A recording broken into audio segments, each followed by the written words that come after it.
Assalamualaikum warahmatullahi wabarakatuh. Nama saya M. Fazril, saya dari Geografi Unit 1 2019. Di sini saya akan mereview penjelasan di PPT saya tentang mengenai geografi pertanian.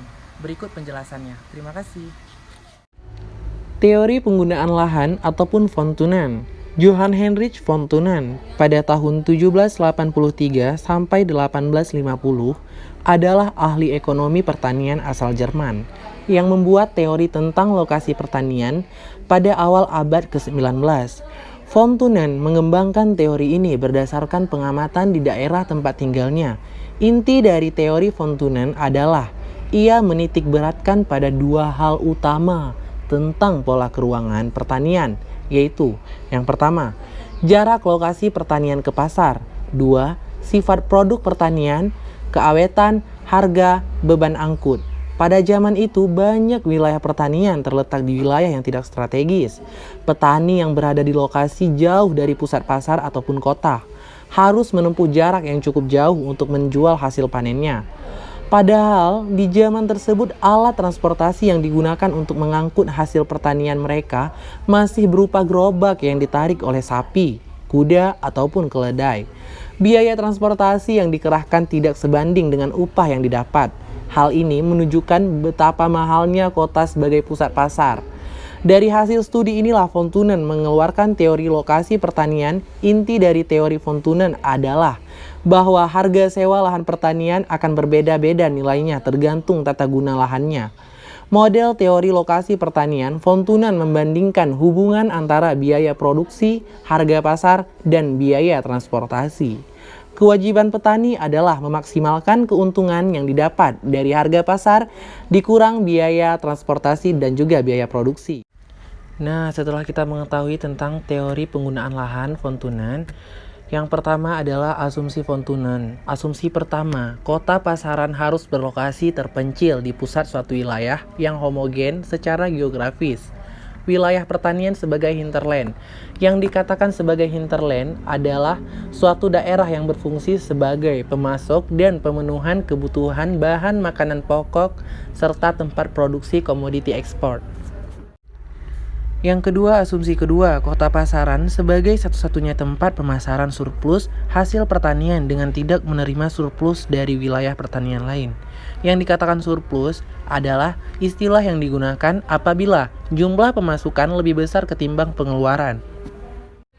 Asumsi ketiga, biaya transportasi berbanding lurus dengan jarak dan transportasi atau pengangkutan hasil atau produksi pertanian dari tempat produksi ke kota. Asumsi keempat, setiap petani di kawasan sekeliling kota pasaran akan menjual kelebihan hasil pertaniannya ke kota, dan biaya transportasinya menjadi tanggungan sendiri. Nah, yang kelima adalah asumsi kelima, petani cenderung memilih jenis tanaman yang menghasilkan profit maksimal. Yang dikatakan profit maksimal adalah proses yang dilakukan perusahaan untuk menentukan harga dan level output yang memberikan profit yang paling besar. 6. Asumsi ke-6, di wilayah tersebut hanya ada satu jenis alat angkut. Yang seperti tadi saya katakan yang di awal, alat angkut yang digunakan adalah seperti roda ataupun gerobak yang ditaruh oleh hewan. Di asumsi ke-7, hinterland dihuni petani yang profit oriented. Yang dikatakan hinterland, di suatu wilayah tersebut dihuni perusahaan yang memiliki dan juga mencetak laba dengan sebesar-besarnya. Nah, selanjutnya adalah model von Thunen. Berdasarkan economic rent, disusun zona-zona konsentris. Berikut adalah zona pertama, yang paling dekat kota. 1. Mengusahakan market gardening berupa sayuran terutama kentang dan susu. Yang kedua, membutuhkan tenaga buruh intensif dan ongkos transportasi yang tinggi. Yang ketiga, petani zona ini memasukkan hasil tertinggi per unit areal. Zona kedua, kehutanan beserta hasilnya yaitu kayu. Zona ketiga menghasilkan tanaman biji-bijian gandum.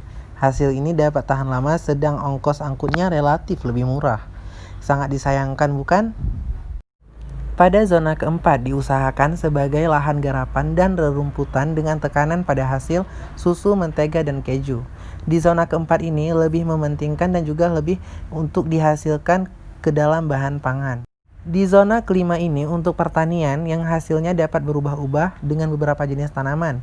Dan ini dapat diartikan petani tidak hanya dapat bercocok tanam dengan satu tanaman saja, tapi bisa untuk tanaman yang lainnya. Zona ke-6 untuk perumputan ternak yang sifatnya ekstensif tenaga kerja. Yang dimaksud dengan ekstensif tenaga kerja adalah sistem pembudidayaan tanaman ataupun peternakan dengan menggunakan modal ataupun tenaga kerja yang sangat rendah.